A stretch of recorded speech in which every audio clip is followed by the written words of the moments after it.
mukena. Permasalahan di tengah masyarakat terkait dengan mukena. Ada mukena potongan, ada mukena terusan. Masyarakat awam nyebute mukena terusan kalau mukena potongan. Pertanyaannya, yang boleh itu yang mana? Kalau menurut para kiai salaf, para kiai sepuh niku sangat menganjurkan untuk muslimah memakai mukena terusan, bukan mukena potongan. Karena mukena terusan itu bisa menghindarkan dari segala sesuatu yang dilarang dalam sholat. Salah satunya adalah membuka aurat. Nah, kalau mukena potongan itu nanti ada kemungkinan resiko untuk terbukanya aurat, terutama pada saat gerakan-gerakan tangan ke atas, Allahu Akbar, kemudian pada saat ruku, kemudian posisi mukenanya menggantung, kemudian pada saat sujud juga gitu. Yang paling fatal pada mukena potongan adalah mukenanya itu bisa menghalangi tempat sujud, bisa menghalangi wajah ini terhalang untuk sujud di tempat sujud. Kalau ada kain yang kita pakai, kain yang dipakai oleh seseorang sholat yang menempel di tubuh, kemudian kain itu malah menghalangi wajah untuk bersujud, maka hukumnya tidak sah sholatnya. Nah, yang perlu diperhatikan tuh justru tidak sah sholatnya itu. Syarat rukun sholat sudah dipenuhi baik, justru malah larangan itu tidak diperhatikan. Larangan apa? Larangan kain yang menempel di sekujur tubuh menghalangi tempat sujud, itu tidak sah. Itu tidak diperhatikan ya tidak sah sholatnya. Kalau tidak sah sholatnya bagaimana? Ya sulit kita berdoa kepada Allah, ya Allah kabulkanlah doa-doa kita, kemudian ya Allah mudah-mudahan amal ibadah kita diterima. Lawong itu saja sudah tidak sah kok berharap untuk diterima. Itu perlu diperhatikan di masyarakat. Jadi betapa hati-hatinya para kiai sepuh terhadap mukena ya dalam rangka agar sholatnya itu diterima. Sholat 5 waktu yang sehari 5 waktu itu diterima. Itu yang kita harus menghargai pendapatnya para ulama sepuh, agar orang-orang kekinian, terutama ibu-ibu muda, muslimah-muslimah trending yang sedang hidup di zaman milenial sekarang ini, sebisa mungkin menggunakan mukena terusan, bukan mukena potongan. Kalau yang sudah punya mukena potongan bagaimana? Selama punya uang untuk memprioritaskan beli mukena terusan, diusahakan beli mukena terusan. Gitu. Ya lagi-lagi dalam rangka agar sholat kita itu diterima oleh Allah Subhanahu wa Ta'ala. Ngoten matur.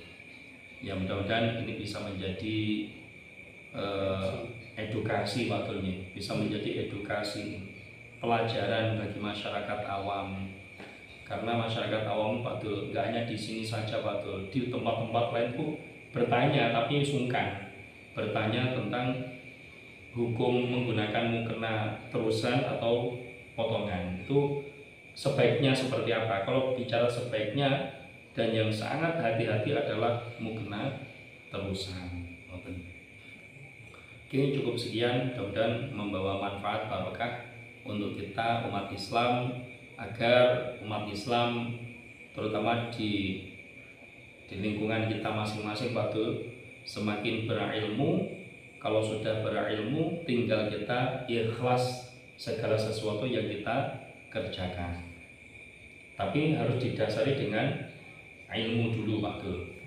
Jadi bukan ikhlas kalau tidak didasari ilmu, harus tetap didasari dengan keilmuan. Kalau sudah didasari dengan keilmuan, apa yang kita kerjakan itu semakin mantap. Kalau sudah semakin mantap, untuk bicara ikhlas itu mudah, karena sudah mantap dulu. Mantapnya yang lagi-lagi dari keilmuan. Kalau sudah bicara ikhlas itu ya harus didasari dari keilmuan dulu. Keilmuan menjadikan kita mantap untuk melakukan sesuatu. Nah, mantapnya kita melakukan sesuatu itulah yang menyebabkan kita mudah sekali untuk ikhlas. Lagi-lagi nopo ilmu. Jadi yang mengarahkan kita, membimbing kita bisa sampai menuju dekatnya kita kepada Allah ya lagi-lagi melalui wasilah ilmu. Terus pertanyaannya, bagaimana untuk mendapatkan ilmu? Banyak. Tapi yang paling mudah untuk mendapatkan ilmu adalah berkumpulah dengan orang-orang soleh. Atau bahasa singkatnya adalah hadiri majelis taklim, hadiri majelis ilmu. Itu kalau di suatu daerah di tempat terdekat dengan rumah kita ada majelis ilmu, yang mana majelis ilmu itu mengarahkan kita untuk semakin dekat kepada Allah, memberikan wawasan-wawasan tentang fikih ubudiyah, tentang tata cara kita beribadah keseharian, hadir saja.